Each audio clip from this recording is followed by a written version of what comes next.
Graças a Deus novamente, irmãos. Que privilégio estar aqui. Acho que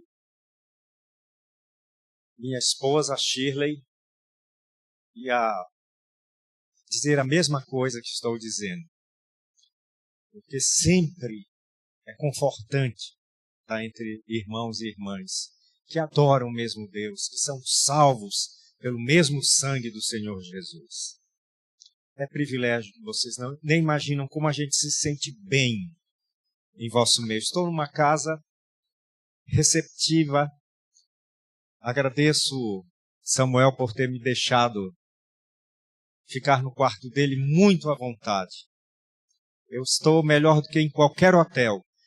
Reverendo, quando eu estava vindo, eu pensei, eu espero que esse maluco não me deixe em um hotel sozinho. Porque já aconteceu, não é? E eu implorando com o irmão, mas não tem uma edícula, não tem um local para eu ficar na casa do irmão, não. Você vai para um hotel. Você precisa descansar. Eu lá quero descansar, irmãos. Eu quero é comunhão. Eu quero estar com vocês. Então, muito obrigado.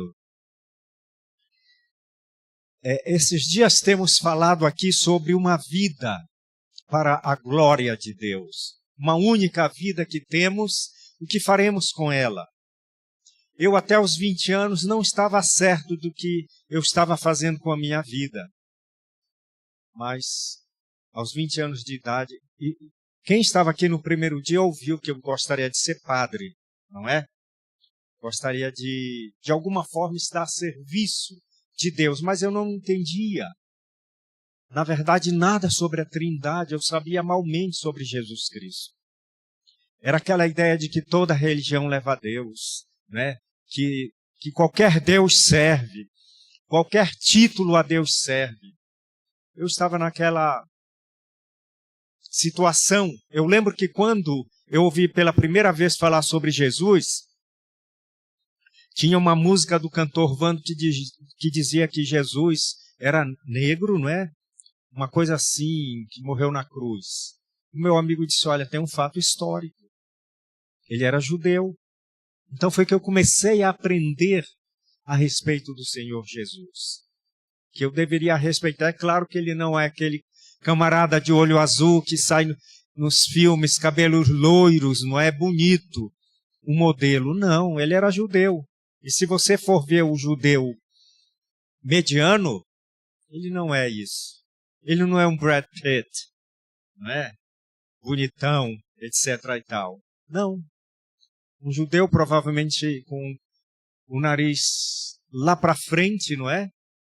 Era um judeu. E eu aprendi as duras penas sobre isso, para a glória de Deus.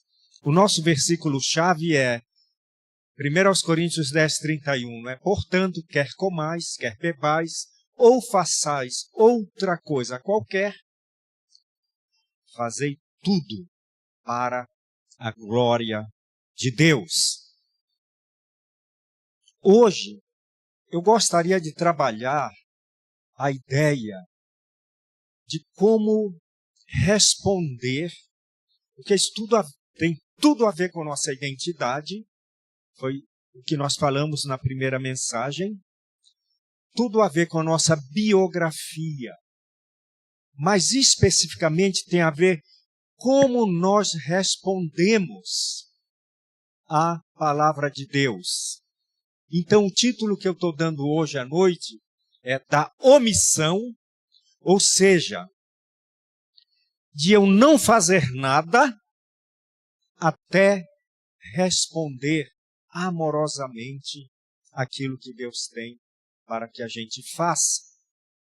E a resposta que nós devemos dar, e que eu vou sugerir que a gente dá na prática, é uma reação que está em 1 Pedro 2,8,9, que fala: vós, porém, sois raça eleita, sacerdócio real, nação santa, povo de propriedade exclusiva de Deus. com uma finalidade. A gente pode colocar, não é, o dedo aqui e falar que está por cima, não é, da cocada. Está dizendo, vós sois raça eleita, genus eclecton, né? Vocês foram eleitos e constituem uma raça agora. Gen. Uma raça eleita, um sacerdócio real, uma nação santa, um povo de propriedade exclusiva de Deus. Aleluia, basta. Pare, Bíblia, não diga mais nada, tá bom. Mas realmente o apóstolo Pedro não termina só com esses privilégios. Ele fala que tem uma finalidade. A fim de quê? Que nós somos tudo isso? De proclamardes as virtudes daquele que vos chamou das trevas para a sua maravilhosa luz. E é aqui que nós costumamos dar 4 respostas. Não foi que eu inventei da minha cabeça. É o que eu vejo a Igreja do Senhor Jesus Cristo fazer, responder em relação a essa provocação que o apóstolo Pedro nos dá. E, como eu falei, não é? São 4 essas respostas. A primeira é a omissão. É a gente se negar a responder a essa finalidade. A segunda é a gente fazer, executar, responder a isso tendo inveja, tendo porfia. A terceira é, puxa, eu vou fazer, eu tenho que fazer, eu sou obrigado a fazer. A Bíblia está dizendo para eu fazer, eu vou fazer. Obrigação. E a terceira é responder por amor. É responder com o mesmo carinho, com a mesma atenção, com a mesma sensibilidade que Deus mandou Jesus Cristo para que se sacrificasse a nosso favor. Vamos pensar, em primeiro lugar, na omissão. Eu vou dar o meu exemplo, para não dar exemplo de outros. Quando eu me converti na Universidade Federal do Pará, na noite que faltou energia elétrica, e o reverendo Elben César, falando um pouco sobre mim, em 91, ele deu o título da minha biografia, A Luz Veio Quando Faltou Energia Elétrica. Legal, né? Só que aconteceu o quê? Eu pedi para a pessoa que falou de Cristo para mim comprar uma Bíblia. Eu dei o dinheiro para ele, ele trouxe a Bíblia e eu comecei a ler a Bíblia. Depois daquele encontro, já convertido, comecei a ler a Bíblia. Mas eu disse para ele um dia, olha, ninguém precisa saber que eu sou crente. E ele começou a conversar comigo e eu questionava, não, mas a salvação não é pessoal? A salvação não é individual? Então é uma coisa entre mim e Deus, acabou. Eu não tenho que abrir a boca por aí dizendo que sou crente. Era um agente secreto. Ninguém sabia. Eu não queria expressar que eu era crente. Eu tinha vergonha. E sabem por quê? Eu achava, é segredo, tá? Não vão contar para ninguém. Eu achava que todo crente era burro. Que idiotas. Era o meu pensamento. Então eu não queria ser identificado como idiota, como burro. E imagina, eu estou num ambiente universitário. Como é que eu vou me identificar como crente, se eu achava que todo crente era limitado? Faltavam neurônios. Era a minha justificativa. É claro que eu não disse isso para o rapaz que falou de Cristo para mim, mas era o que estava dentro de mim. Eu era um agente secreto. Mas eu tinha uma colega em Belém, a família dela, na verdade, de Macapá, que morava em Belém. De vez em quando eu visitava aquela família. E eu fui visitar a minha amiga um domingo. Isso depois de 3 meses de ouvir falar do Evangelho. E quando eu cheguei à casa da minha amiga à tarde, depois do almoço, ela abriu com alegria, me abraçou, e a primeira coisa que ela fez foi ligar a televisão. Não a televisão moderna, aquela televisão que era com transistor ainda, não é? Televisão antiga. Acho que a maioria não viu, não é? Aquele tipo de televisão. Ela ligou a televisão. E eu estava adentrando a casa quando um televangelista, que eu nunca tinha visto na minha vida, estava apontando o dedão para mim a partir da televisão, citando um trecho da Bíblia, que eu nunca tinha ouvido, que eu já ia ler daí a alguns meses, porque eu estava lendo a Bíblia toda, apontando assim para mim, cabra, com uma Bíblia enorme na mão, dizendo isso aqui. Portanto, todo aquele que me confessar diante dos homens, também eu o confessarei diante do meu Pai que está nos céus. Mas aquele, e o dedão virado para mim, mas aquele que me negar diante dos homens, também eu negarei diante de meu Pai que está nos céus. E o dedão indicando para mim. E eu assustado, sem entrar, lá na porta, olhando, o homem com o dedão para mim e a Bíblia aqui. Eu olhei e disse, Thelma, estou indo embora. Ué, você nem entrou, nem sentou. Depois eu explico. Aquela noite, eu cheguei à igreja e eu tinha que tomar 2 ônibus. Belém é grande, para chegar até a igreja, onde eu me congregava. A porta estava fechada. E fiquei em pé, até que alguém chegou, abriu o templo e eu entrei. E naquela noite, eu confessei o Senhor Jesus publicamente como meu Salvador. Sem nenhum resquício de vergonha. Não achando que aqueles irmãos e irmãs preciosos eram burros, idiotas, limitados, mas olhando com carinho para cada um, reconhecendo que, como eu, eram lavados pelo sangue do Cordeiro. Quando eu fiz isso, foi uma alegria. No final do culto vieram, me abraçaram. Estávamos orando há 3 meses por você e tal. Eu caí na besteira a dizer, pois é. Nesses 3 meses, na realidade eu já era crente. O sentimento mudou, queriam me bater. Por que você não falou logo? E estavam quase me agredindo. E eu quase encostando na parede e dizendo, eu explico. Estavam orando, para eles era à toa. Mas Deus estava me preparando internamente para aquela noite.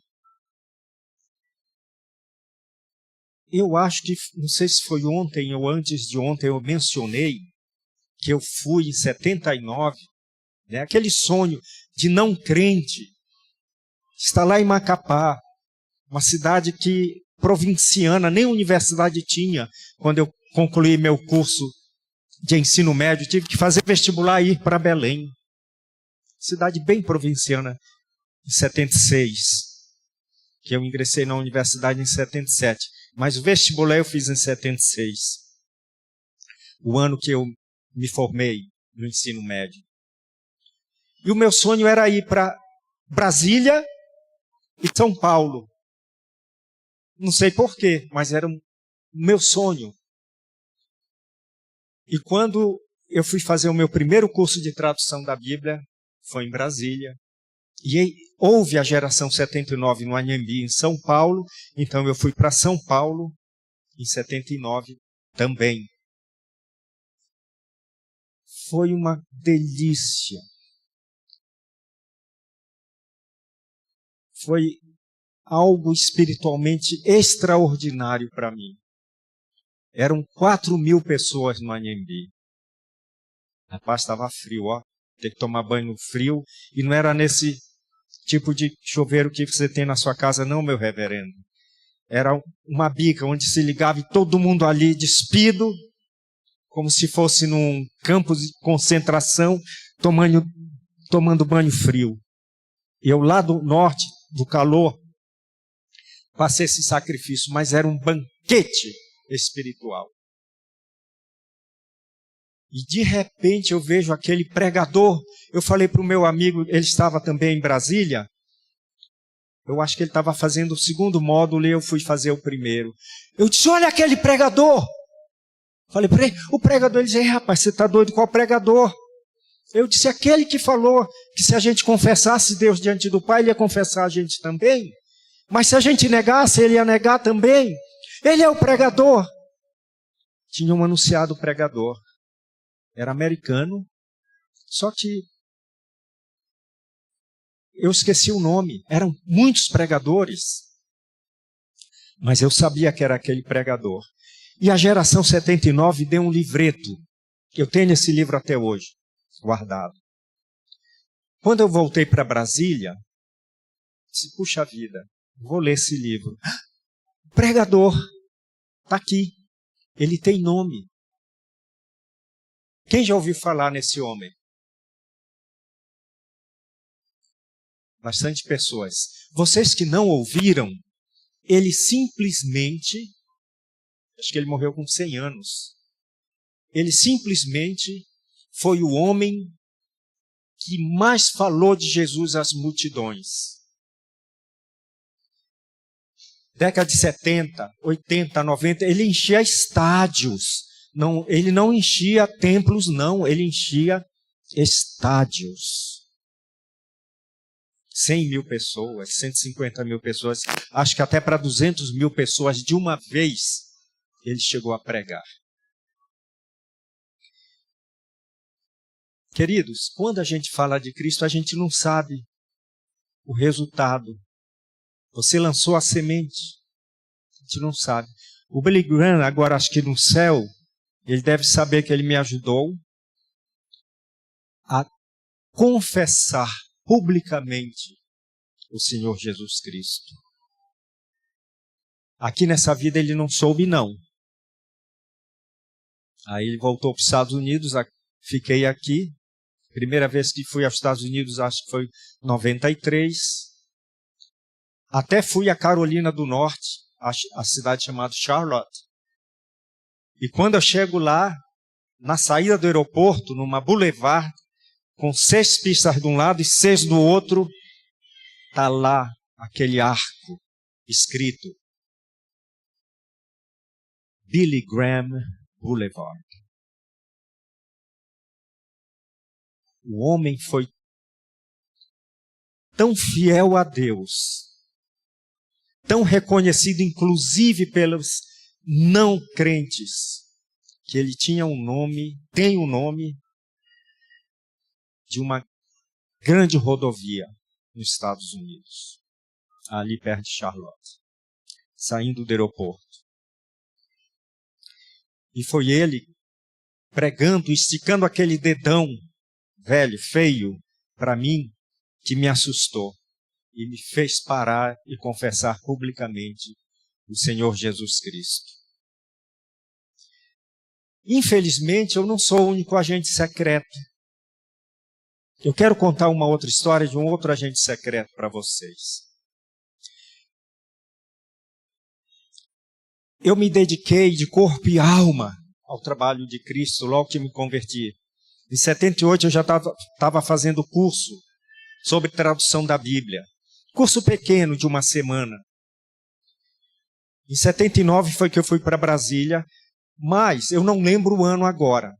Mas eu já era diretor daquele curso que eu fiz em 79. E nós tivemos um aluno que tinha uma Bíblia de púlpito. E ele andava para cima e para baixo. Para cima e para baixo com aquela Bíblia enorme. Então um colega dele perguntou, espera aí, por que você anda com uma Bíblia tão grande? e ele contou a seguinte história. Ele disse que estava retornando do culto da igreja dele, uma noite lá no DF, uma cidade satélite. Eu esqueci o nome da cidade, podia ser Cruzeiro, podia ser Sobradinho, ou Taguatinga, outra cidade ali, eu não sei. Mas ele disse o seguinte, que quando ele tinha saído já a uma certa distância, chegou um ladrão armado, colocou o revólver na cabeça dele e queria na marra o dinheiro que ele tinha. Aqui em Araraquara, talvez vocês vivam bem. Talvez uma pessoa de 17, 18 anos deve estar com uma conta recheada no banco, mas não era o caso dele. Ele disse que se você o virasse para baixo e balançasse, caísse uma moeda, você podia ficar, porque não tinha. Então ele falou para o ladrão, não tenho dinheiro, eu estou voltando da igreja. E o ladrão falou que ele estava mentindo, socou o revólver e disse que ia matá-lo. Ele suspirou, eu estou voltando da igreja. O ladrão fez uma pergunta. Onde está a sua Bíblia? Eu estou sem Bíblia, mas eu estou voltando da igreja. Nunca vi crente sem Bíblia. Passa o dinheiro ou vai morrer. Olha só que ladrão. Nunca vi crente sem Bíblia. Passa o dinheiro, senão você vai morrer. E apertou um pouco mais o revólver na cabeça desse rapaz. Ele disse que ele sentiu o frio da arma na cabeça e pensou, vou morrer. Mas no último suspiro ele falou, olha, eu estou voltando da igreja, eu estou sem Bíblia, mas eu estou voltando da igreja. O ladrão olhou para ele, tirou o revólver, eu vou deixar você embora. Mas a próxima vez que eu vir você sem Bíblia, eu te mato. Ele começou a usar aquela Bíblia de púlpito. Olha, se você está sem Bíblia, cuidado. Cuidado aí que o negócio pode apertar. Agente secreto de Cristo. Omissão. Eu dei o meu exemplo, eu tinha que dar esse exemplo porque foi um exemplo que eu presenciei. Mas além da omissão, sabe que a gente pode pregar o evangelho por inveja e porfia? Filipenses capítulo 1, verso 15, a parte A, fala que, o apóstolo Paulo dizendo que alguns efetivamente, de fato, não é? De realidade, proclamam a Cristo por inveja e porfia. Sabem, queridos, o rapaz que falou de Jesus para mim era muito criativo. O cabra cantava, tocava instrumentos, participava de circo, era componente da comissão de mocidade da igreja, pregava, extremamente criativo. Era nota 10 na universidade. Eu nunca alcançava aquele cara intelectualmente. Ele sempre tinha notas acima da minha. Cabra bom, né? E eu tinha um outro colega na mesma igreja, que se meu amigo pregasse num domingo, no outro domingo, ele convencia o pastor que ele tinha que pregar. Se o meu amigo fizesse um cântico especial num domingo, no outro domingo esse meu amigo convencia o pastor a deixá-lo fazer uma apresentação especial. Era fácil, era visível, era perceptível, e eu notei aquilo. E eu comecei a ter um certo distanciamento daquele outro colega, daquele outro irmão.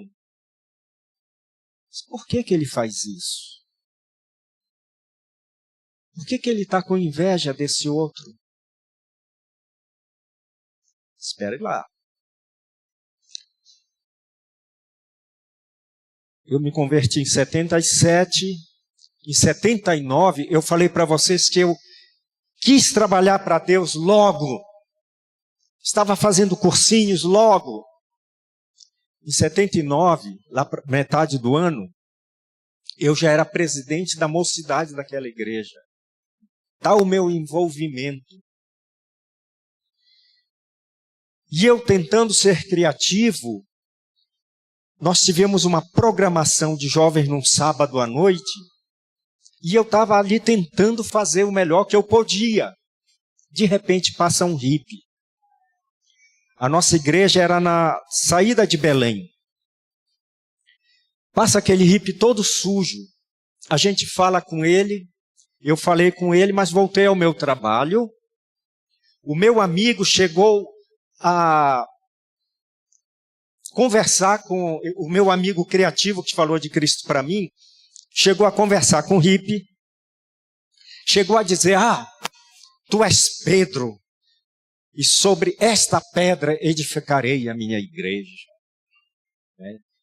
Tentando falar do evangelho, e só falou isso e caiu fora. A programação estava quase no fim, é claro. O pessoal deu bolo, refrigerante para aquele hippie. Ficaram conversando com ele. Quase no final da programação, esse meu amigo, que eu achava que era invejoso, chega, pede a palavra e anuncia. Nosso novo irmão em Cristo, Pedro, o hippie, o andarilho. Nosso irmão em Cristo. Foi uma alegria imensa para todo mundo, menos para mim. Eu olhei e disse, meu Deus, o Senhor usou esse homem para falar do evangelho para alguém? Por que não foi meu amigo? Por que não fui eu? Me considerando melhor, hein? Estava me considerando acima do colega. Ao pensar isso, ninguém sabe que isso passou na minha cabeça. Mas passou, queridos. Eu me achando melhor do que um amigo em Cristo. E eu fiz essas indagações para Deus. Tempos depois, eu comecei a entender o que eu estou falando hoje à noite para vocês, queridos. Que Deus usa quem abre a boca. Que Deus usa quem decide falar a palavra dele para outra pessoa. Ele não usa quem fica calado. Portanto, inveja e porfia é melhor do que a omissão. Quando eu aprendi isso. Hoje, ambos colegas, eu diria que hoje eu respeito mais esse segundo colega do que o primeiro. Se fosse medir milimetricamente, eu acho que seria isso. Como eu aprendi as duras penas de que eu era um pecador mesmo. Como é que eu vou pensar que eu sou melhor do que alguém? Achar que Deus não deve usar a pessoa que eu considero que está abaixo de mim, que na verdade está acima de mim só pelo meu pensamento pecaminoso. Inveja e porfia é melhor do que a omissão. Mas você pode pregar por obrigação também. O apóstolo Paulo passou por isso. 1 Coríntios 9,16, o apóstolo Paulo fala, se anuncio o evangelho, não tenho do que me gloriar, pois sobre mim pesa essa obrigação. Porque, ai de mim, se não pregar o evangelho.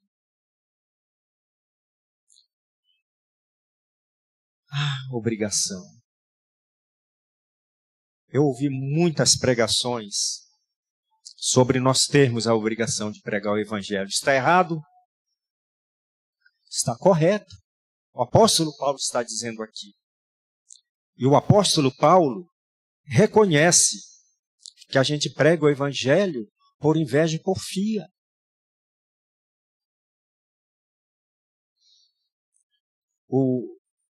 a gente chama de Moody, né? Dwight Lyman Moody, que viveu de 1837 a 1899, ele resolveu pregar o evangelho por obrigação. Ele colocou para ele mesmo o alvo de pregar o evangelho, pelo menos para uma pessoa por dia. Prega hoje para uma pessoa, amanhã ele vai pregar para uma pessoa, isso no mínimo, e sucessivamente. A cada dia, ele colocou como obrigação para ele pregar o evangelho a uma pessoa. E assim ele fazia. Numa noite de inverno lá em Chicago, ele lembrou, puxa, não preguei o evangelho para ninguém. E saiu pelas ruas de Chicago, fria. No frio, eu fui à Alemanha no mês de fevereiro. Era a mesma coisa, a gente não via ninguém na rua. Era um frio, foi a primeira e única vez que eu vi neve na vida. Fui para uma reunião de missões, representando a Missão Além, da qual eu e minha esposa somos também membros fundadores. Vazia, as ruas vazias. E ele não encontrava ninguém para pregar o evangelho. Até que ele viu uma silhueta longe, e ele foi rápido em direção à silhueta. Moody tinha o corpo avantajado, era grande, enorme. A pessoa que ele viu era o contrário, talvez alguém da minha estatura. Quando o pequeno homem viu o gigante chegando, noite fria, ruas vazias, ele não pensou duas vezes. Desembalou na carreira. Correu. Moody também não pensou duas vezes. Se mandou atrás do homem. E como eu disse, ele era avantajado, né? Tinha uma boa estrutura física. Alcançou o pobre coitado. E pregou o evangelho para aquele homem. O homem, possivelmente com muito medo, com muito temor, aceitou Cristo. Mas sabe, como é que a gente entende que esse homem de fato aceitou o Senhor Jesus como Salvador? Porque mais tarde ele veio ser o tesoureiro das campanhas do Moody. Ele trabalhou junto com o Moody depois. Eu acho que eu morreria do coração vendo um gigante me pegar assim, né? Mas ele aceitou Cristo de fato. Por quê? Porque o Moody colocou como obrigação pregar o evangelho a pelo menos uma pessoa a cada dia. Queridos, a inveja e a porfia é melhor do que a omissão. Por outro lado, a obrigação é melhor do que a omissão e do que a inveja e porfia. Mas, creio que a pregação por amor está baseada ainda também em Filipenses 1, agora de 15b a 16, é a melhor motivação para a gente pregar o evangelho. Diz o apóstolo Paulo, outros, porém, o fazem de boa vontade.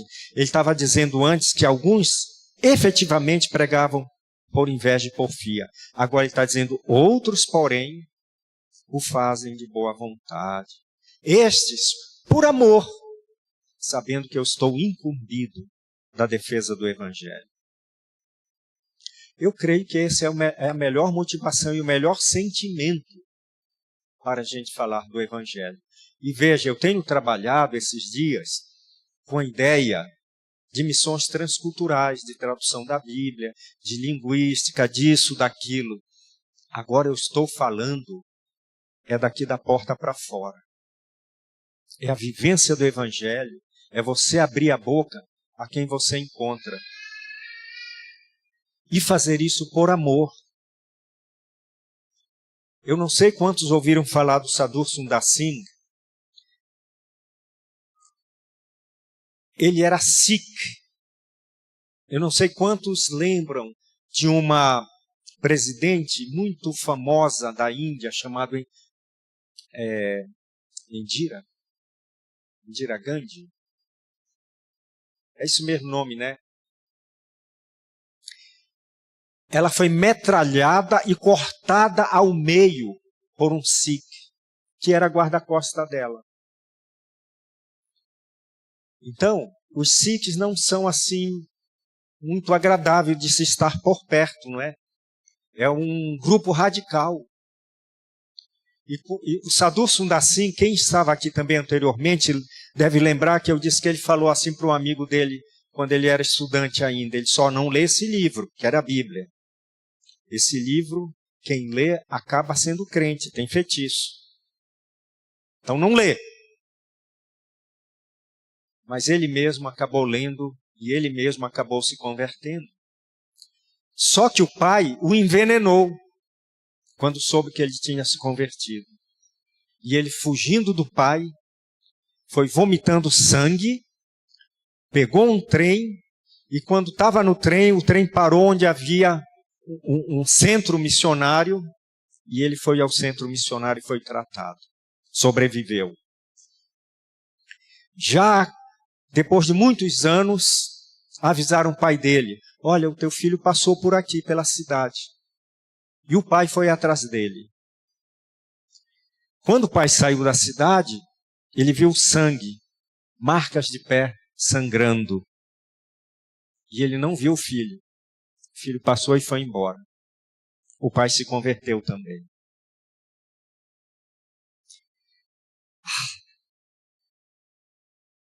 O Evangelho, coisa boa, coisa bonita. Ele não disse nada para o pai. O pai viu o rastro de sangue. O título do livro que o irmão Boanerges Ribeiro escreveu, né, irmão presbiteriano, é O Apóstolo dos Pés Sangrentos. Quem não leu esse livro, eu incentivo a ler. Ele é desafiante. Mas o Sadhu Sundar Singh, enquanto ele estava pregando o Evangelho, um dia ele passou numa avenida, numa rua, aliás, numa estrada, que era perto de plantações, e o pessoal estava trabalhando ali. E ele tentou falar do Evangelho. Um dos trabalhadores pegou uma pedra e lançou na cabeça dele.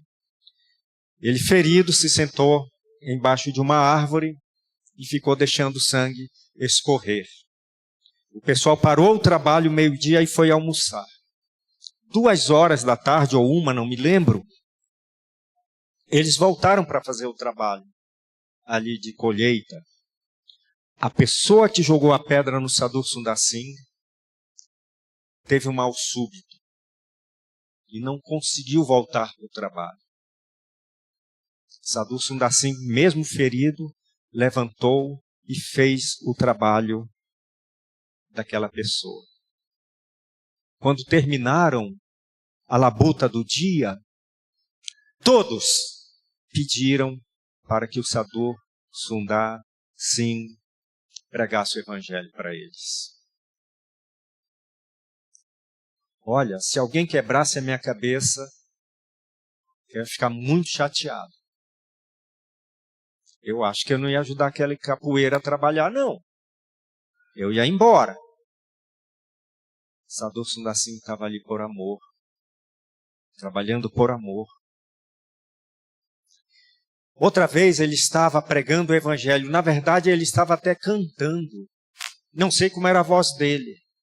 Mas um homem chamado Kripahan, grande fisicamente, deu um tabefe nesse homem que ele rolou, se feriu todo. Ele levantou com as mãos sangrando, se limpou e voltou a fazer a mesma coisa que ele estava fazendo. Pregando o Evangelho, cantando o Evangelho. Não sei quanto tempo depois, ele leu no jornal, o próprio Sadhu Sundar Singh,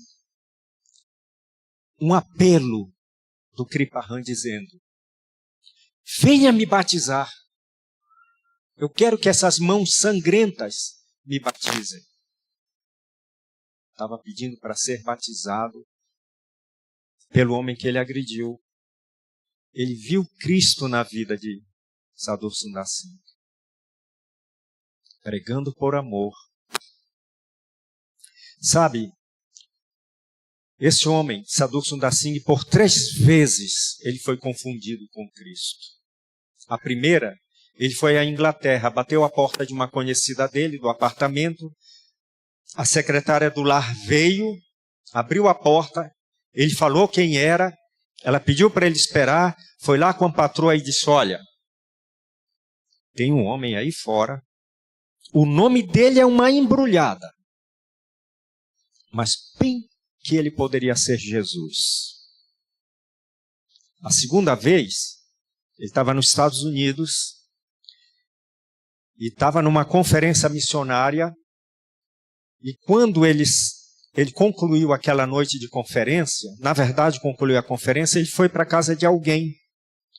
E esse senhor tinha 2 filhos pequenos. Ele brincou com os filhos pequenos, eles foram dormir, ele saiu cedo, as crianças não viram, e quando as crianças acordaram, eles perguntaram, onde está Jesus? Estavam atrás de Jesus. Eu não sei a atitude do Sadhu Sundar Singh, mas ele foi confundido pela 2ª vez com o Senhor Jesus Cristo. A 3ª vez foi também nos Estados Unidos. Ele estava pregando. A igreja estava cheia, o templo cheio, e tinha uma criança prestando atenção. De repente ele cutuca o pai e pergunta, esse homem é Jesus?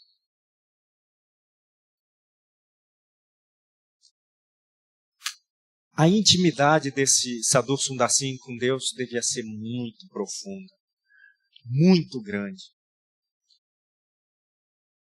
Porque não foi só a aparência física que levou a essas indagações. Era o relacionamento dele. Era o amor que exalava dele. Eu tenho um amigo que eu não chego perto da iniciativa dele de evangelizar pessoas. E ele estava indo para Guiné-Bissau, Ivanildo. Sofreu um acidente de carro, quase morre lá em Guiné-Bissau. Mas uma das primeiras vezes que ele... a primeira vez que ele estava indo para Guiné-Bissau, ele passou em Senegal. Estava no aeroporto. Encontrou um indiano e começou a pregar para o indiano. Só que o inglês do meu colega era muito pouco, muito pequeno. E o indiano não estava entendendo o que ele estava tentando falar. Meu colega de repente começa a chorar. O indiano fica desesperado, pega o lenço, enxuga as lágrimas do meu amigo e diz, fala, fala, fala. Fala. Amor. Estava pregando por amor. Ele conseguiu pegar o endereço desse indiano e mais tarde ele mandou o filme Jesus baseado em Lucas para esse homem. Em inglês, claro. Quando eu vim fazer mestrado na Unicamp, como eu disse para vocês, eu me envolvo logo. E eu estava na Igreja Batista de Barão Geraldo. Isso foi em 81. Eu vim tentar fazer o exame de seleção. Eu não era presbiteriano. Eu não conhecia ainda a minha esposa. Eu só vim a conhecê-la em 82, o ano que nós casamos. O Eduardo Ishida foi meu aluno na escola dominical e num cultinho de crianças que nós tínhamos lá na igreja. O Eduardo acabou estudando para ser oficial da aeronáutica. E ele foi um ótimo aluno, a ponto de que Os 3 melhores alunos escolhem para onde querem ir. Ele escolheu Roraima para poder ajudar missionários na tarefa missionária. E era um rapaz extremamente dinâmico. Só que uma vez eu estava visitando lá a igreja, essas alturas já casado com a Shirley, e eu vi o Eduardo. Nós tínhamos um conjunto chamado Heróis da Fé, que a gente evangelizava tanto dentro de Campinas como outras cidades ao redor. E eu nunca tinha visto o Eduardo triste. Eu estava conversando com meus colegas e ele isolado, com as mãos na cabeça, as duas, cabeça baixa. Então eu fui lá e perguntei: Eduardo, o que é que está passando? Você está parecendo triste? Ele disse: eu estou triste. Ele olha para mim e fala assim: eu quero ser missionário e Deus não me aceita. Eu tenho certeza absoluta que Deus me quer como um oficial na aeronáutica. Eu quero ser missionário e Deus não me aceita. Se cada um de nós aqui tivesse esse sentimento, hein? Oh, coisa boa seria. Eu quero ser missionário e Deus não me aceita. Ai. Eu estava com a Bíblia, eu abri Êxodo 31, de 1 a 6. Vamos ler o que diz. Disse mais o Senhor a Moisés: eis que chamei pelo nome a Bezalel, filho de Uri, filho de Ur, da tribo de Judá. E o enchi do Espírito de Deus, de habilidade, de inteligência e de conhecimento, em todo artifício. Para quê? Ser missionário? Não. Para elaborar desenhos e trabalhar em ouro, em prata, em bronze, para a lapidação de pedras de engaste, para entalho de madeira, para toda sorte de lavores. Eis que lhe dei por companheiro a Oliabe, filho de Azamaque, da tribo de Dan, e dei habilidade a todos os homens hábeis, para que me façam tudo o que tenho ordenado. Eu disse: Eduardo, você prestou atenção nessa passagem da Bíblia? Pessoa cheia do Espírito Santo, não foi para sair pregando a palavra como um missionário tradicional. Foi para ser profissional. Foi para trabalhar manualmente. Eu falei: você já pensou nisso? Eu disse: Eduardo, quando você foi estudar na escola preparatória de cadetes do ar em Barbacena, Minas Gerais, eu disse para ele: você me contou uma história. Você disse que quando você chegou lá, tinha um grupo religioso não cristão, que era o maior grupo da Epicar. 4 anos depois, quando você saiu, você me disse que o maior grupo era o grupo de evangélicos. E que você e mais 2 estudantes foram responsáveis. Deus usou vocês para fazer essa obra. Você lembra disso? Ele falou: lembro. Eu disse para ele: Deus te aceitou e você não entendeu. Deus te aceitou, você não compreendeu. Eu disse: olha, chegando ao céu, eu vou ter o meu casebrezinho. Por favor, me deixe entrar na tua mansão.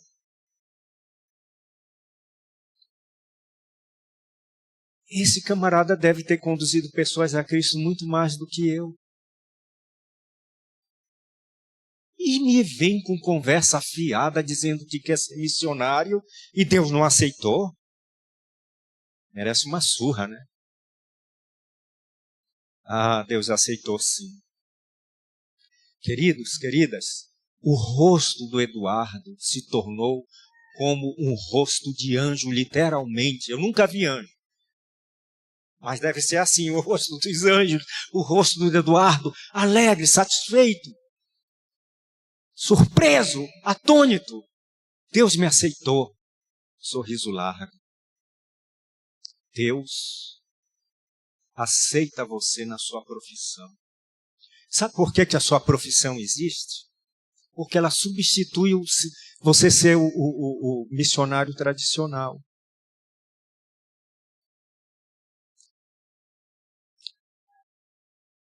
Esses profissionais foram cheios do Espírito Santo. Assim como o missionário que sai. Queridos, vocês estão percebendo o poder que vocês têm ao nós nos convertermos? O Espírito Santo vem e dá aquele poder, o dinamis, né? Essa força, a dinâmica. Dessa palavra grega vem dinamite. E a dinamite explode, ela acaba com as barreiras. Deus aceitou vocês como missionários. Perceba isso, por favor, no seu trabalho. As minhas filhas, lembram? Quem estava aqui anteriormente, eu não me lembro bem qual foi o momento. Mas eu disse que muitas vezes as pessoas perguntam se as minhas filhas são missionárias. Eu digo sim. Ah, sim, onde?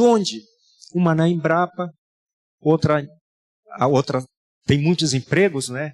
Aí eu falo, ela está fazendo isso.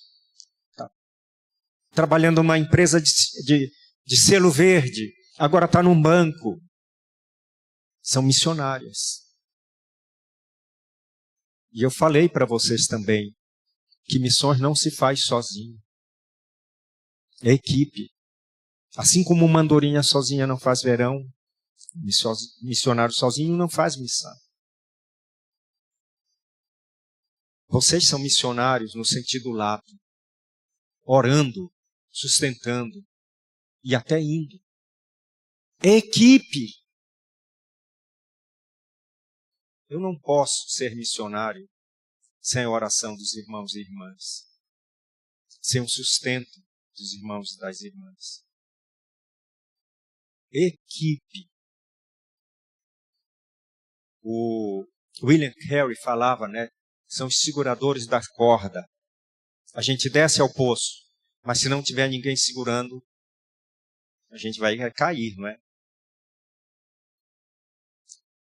Ah, queridos, me perdoem se eu chorar.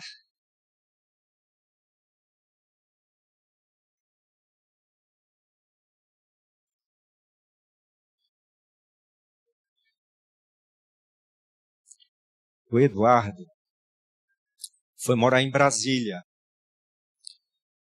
E lá ele contraiu um câncer. Estava com 36 anos. Ele lutou com câncer por 2 anos. E veio a falecer. Eu tive o privilégio de estar em Brasília quando isso ocorreu. Eu sabia do problema, né? A gente visita, até hoje eu visito o pai dele, né? A mãe faleceu posteriormente, o pai casou de novo, eu visito os pais dele, né? Sempre. Passamos Natal juntos por anos, Ano Novo por anos. E o Eduardo faleceu e na época que ele faleceu não era fácil ter celular, nada, mas tinha secretária eletrônica. A minha família, eu, Shirley e minhas 2 filhas, estávamos prontos para ir para a nossa igreja, Igreja Presbiteriana do Planalto, em Brasília. Estávamos saindo mesmo, a Shirley disse, espera aí um momento, deixa eu ver se tem alguma mensagem na secretária eletrônica. Apertou ali o botão, o pai do Eduardo, que foi meu padrinho de casamento, nosso padrinho de casamento, falou, o Eduardo faleceu. O féretro vai sair da terceira igreja batista, lá em Brasília. Por favor, se vocês estiverem em Brasília, venham. Claro que nós mudamos de direção e fomos. No culto que houve, antes do deslocamento do féretro, né, do caixão, nós nos adentramos à igreja, a igreja estava azul.